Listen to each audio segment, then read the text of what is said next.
The sound of shattering glass echoed through the empty boardroom. I watched the framed photograph of my father, the man whose funeral I had attended less than 24 hours ago, bounce off the bottom of the metal trash can. Baron did not even flinch. He just stood at the head of the table, straightening the cuffs of his imported suit. He looked me dead in the eye, a cold smirk playing on his lips. "Save the crocodile tears," he said, his voice dripping with venom. "You're just a glorified secretary sitting in that chair because of your last name. You are fired. Pack your desk." I looked past him at Gideon and Stacy, our two senior board members. They did not blink, they did not speak, they just kept their eyes glued to their phones, brutally silent in their complicity. I knelt on the plush carpet, a jagged piece of glass bit into my thumb as I reached into the trash, but I ignored the sting. I pulled my father's picture from the wreckage. I brushed the sparkling dust off his smiling face, tucked the frame tightly under my arm,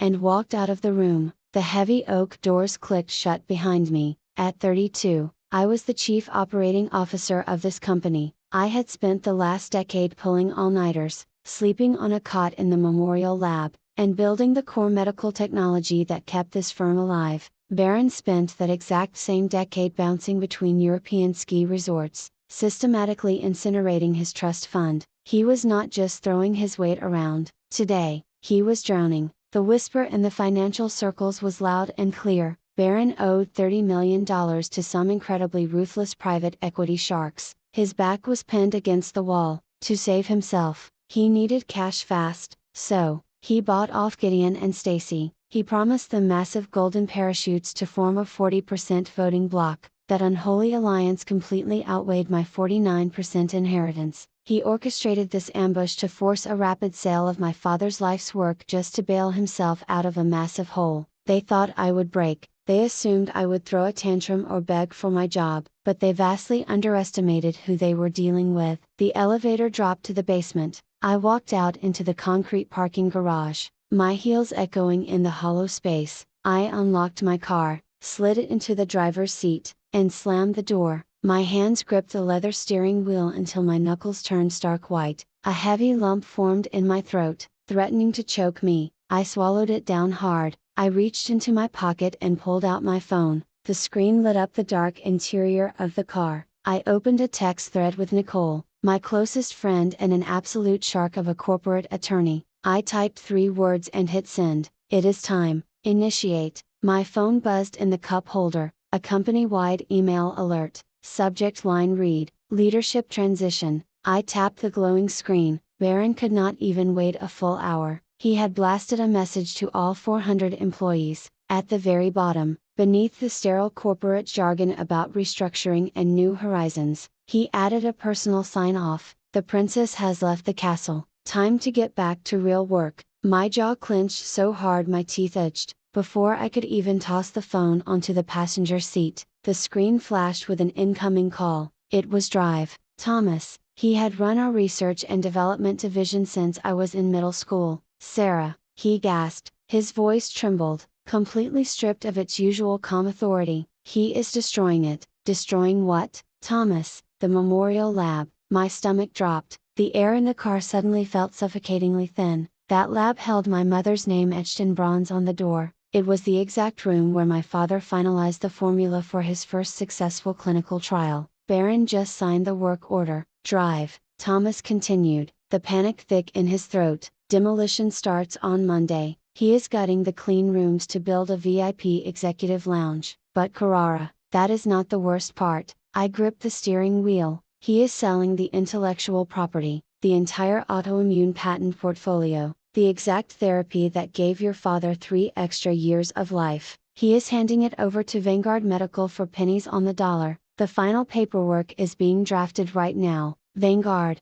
the vulture capitalist my father absolutely despised. Baron was stripping the soul out of our life's work just to secure a $50 million golden parachute for himself and his cronies. He was going to burn down a legacy of saving human lives just so he could pay off his private equity bookies and buy another yacht. This was no longer just a bitter family feud over a leather chair in a boardroom. This was a hostage situation. Baron was a deeply insecure, terrified man wielding a wrecking ball, and he was swinging it directly at my family's heart. I hung up the phone, The shock vanished, replaced by pure ice-cold adrenaline. I shifted the car into drive and sped out of the garage. Baron believed power lived inside custom Italian suits and closed-door boardrooms. He thought the people who mopped the lab floors and guarded the gates were completely invisible. He spent weeks buying off the wealthy directors, totally blind to the actual foundation of the company. That arrogant delusion was his fatal flaw. Years ago, my father established an employee stock ownership plan. He granted 11% of the company to the original founding blue-collar workers, the lifers. Baron treated them like disposable furniture.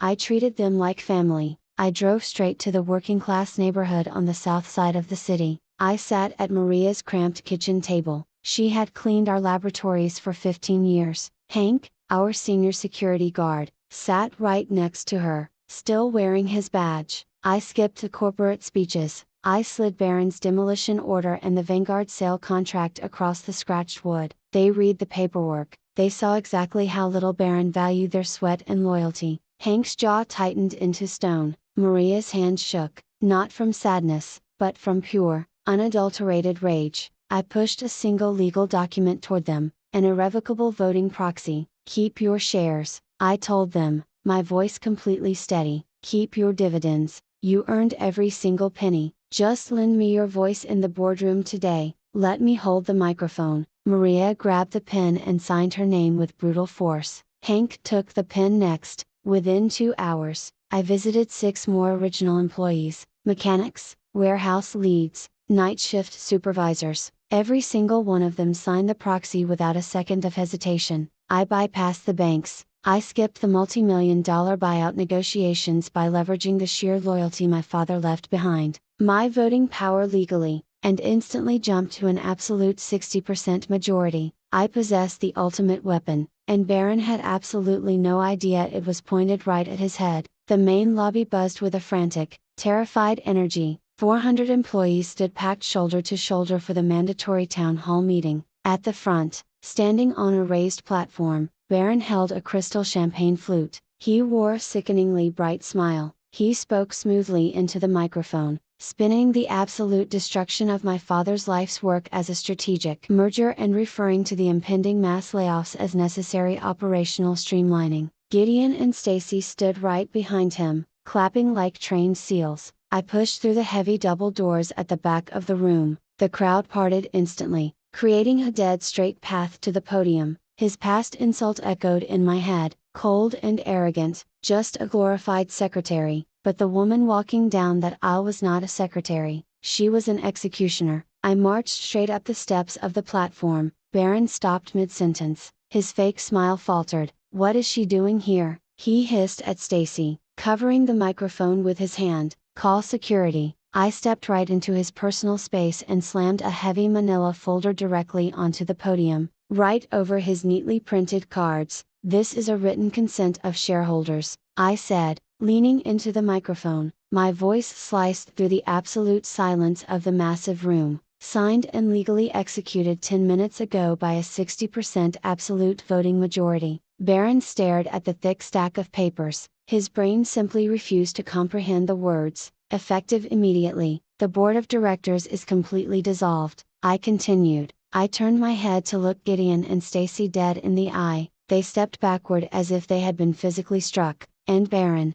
your contract as chief executive officer is permanently terminated. You do not work here anymore." Baron's hand began to shake violently. The crystal champagne flute slipped from his trembling fingers. It shattered against the hard floor, splashing expensive wine all over his polished Italian shoes. All the color completely drained from his face, leaving his skin a sickly pale gray. The smug, untouchable billionaire vanished. In his place stood a desperate, sweating man realizing his $30 million lifeline had just been cut. "You cannot do this," he screamed, his voice cracking. A thick bead of sweat rolled down his forehead. "Security, get this lunatic out of my building." I stepped back from the podium and looked calmly toward the main entrance. "Hank," I called out. Hank stepped forward from the edge of the crowd. He adjusted the heavy radio belt around his waist and cracked a wide, deeply satisfied smirk. "Please escort the former chief executive officer off our property," I instructed. Hank marched right up the stairs. He did not ask politely, He grabbed Baron firmly by the bicep, his thick fingers digging deep into the expensive wool of Baron's custom suit. Baron thrashed and sputtered, spitting panicked threats about lawsuits and trespassing,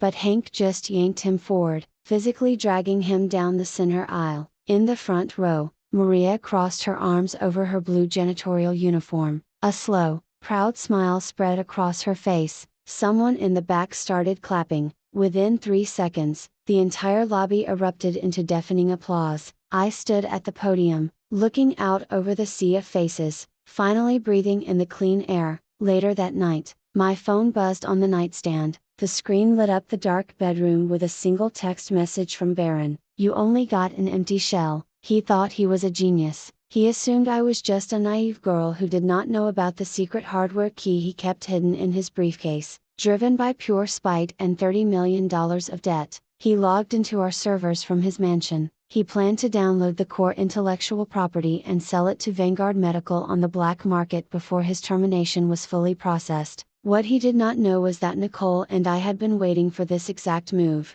We did not lock him out of the system. We built a door, left it wide open, and turned on the lights. Our technical team had already corralled his specific login into a secure sandbox honeypot. The files he frantically downloaded were not our life-saving patents, they were watermarked dummy data, heavily monitored by the Federal Cyber Crimes Task Force. Every single click, every single transferred file was a time-stamped felony for federal economic espionage. If he had just walked away after I fired him, he would have only lost his job. He could have taken his expensive suits and figured out his massive debt on his own, but his fragile ego could not handle losing to me. His profound greed, his absolute inability to accept defeat from a woman he considered completely beneath him, dug his own grave. I did not destroy Baron, I just handed him a shovel. At exactly 6 o'clock the next morning, federal agents kicked down the custom mahogany front door of his estate. They dragged him out onto his manicured lawn in his silk pajamas, his hands firmly cuffed behind his back. By noon, Gideon and Stacy submitted their unconditional resignations in a desperate bid to avoid federal conspiracy charges. I walked down to the memorial lab and handed the master keys back to Drive. Thomas, our legacy was finally safe. The gavel came down exactly 3 months later.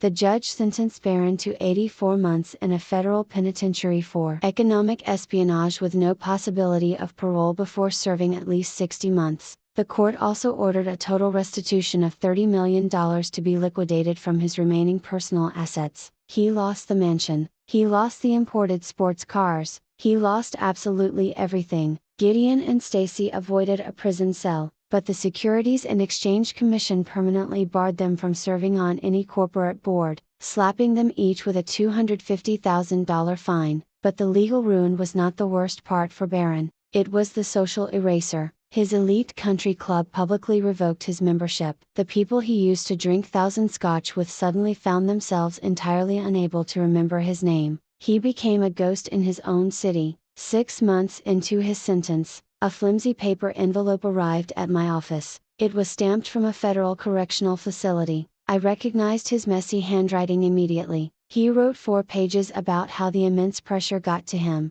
how he was just trying to protect our family's wealth, how our father would have wanted us to forgive each other. He even had the absolute nerve to ask me to deposit money into his commissary account. I read the entire thing standing by the window. My pulse remained completely steady. The burning rage I used to carry was entirely gone, replaced by a cold, peaceful indifference. I folded the letter perfectly in half and dropped it straight into the paper shredder. The machine whirred for exactly 3 seconds. The last piece of him turned to confetti. The air inside our building feels entirely different now. It feels incredibly light. I officially promoted Drive Thomas to the board of directors. Hank now runs our entire regional security division, and Maria's granddaughter just started an internship in our accounting department, fully paid for by a scholarship fund we established in my mother's name. Every Friday night, Nicole and I order takeout and sit on the roof of the memorial lab, watching the city lights stretch out into the dark.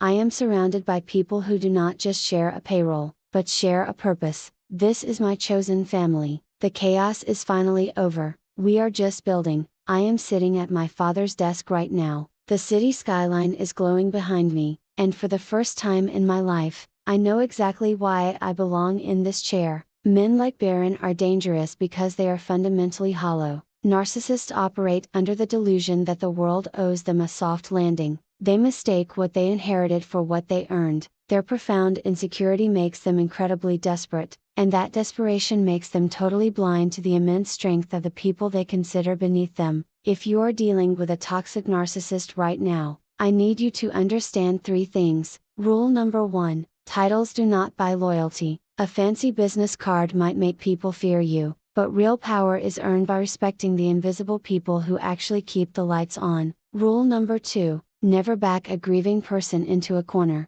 When Baron threw away my father's photo, he thought he was asserting dominance. Instead, he completely freed me from my last remaining moral restraint. By trying to break me, he created his own worst nightmare. And rule number 3: the ultimate revenge is calculated. Legal silence. You do not need to scream, you do not need to throw a tantrum, you just build a door, leave it completely unlocked, and let the villain's own boundless greed walk them right into a prison cell. Have you ever had everything taken from you by someone who thought you were too weak to fight back? Tell me how you built your empire from their ashes in the comments below, and share this video with someone who needs a reminder today. No one can extinguish your fire unless you hand them the water. Welcome back. I know exactly what you are screaming at the screen right now. You are sitting there wondering why on earth did Sarah spend 10 years pulling all-nighters in a lab while her arrogant stepbrother burned through his trust fund? Why did she wait until her father died and she was publicly fired to finally put her foot down and strike back? It is easy to judge from the outside,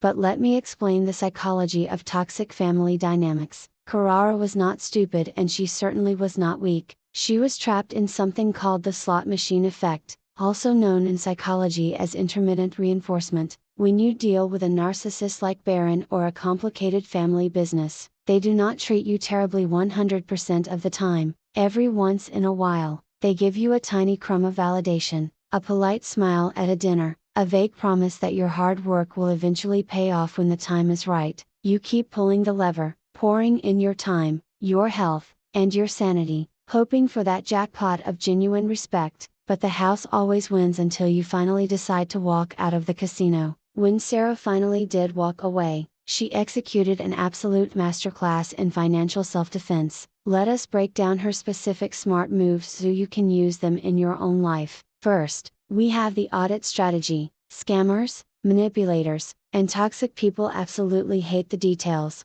Baron thought power was just wearing a custom suit and paying off 2 board members. He completely ignored the fine print, specifically the 11% employee stock ownership plan. Sarah audited her environment. She knew exactly where the hidden leverage lived. If someone is trying to force you out of a business, a lease, or inheritance, stop arguing with them and start reading the fine print. Second, the buyout. Sierra did not try to match Baron's millions to buy back the company. She went straight to the janitor and the security guard and secured irrevocable voting proxies. She leveraged genuine respect to buy her freedom. In real life, your ultimate currency is not always cash. Sometimes your greatest asset is the relationships you have built with the people the arrogant guys ignore. Third, building the case. Notice how Sarah and her lawyer handled the late night cyber theft. They did not just lock the server doors or call Baron to yell at him, they built a honeypot. They documented every single click Baron made and let him handle his own felony directly to the federal agents.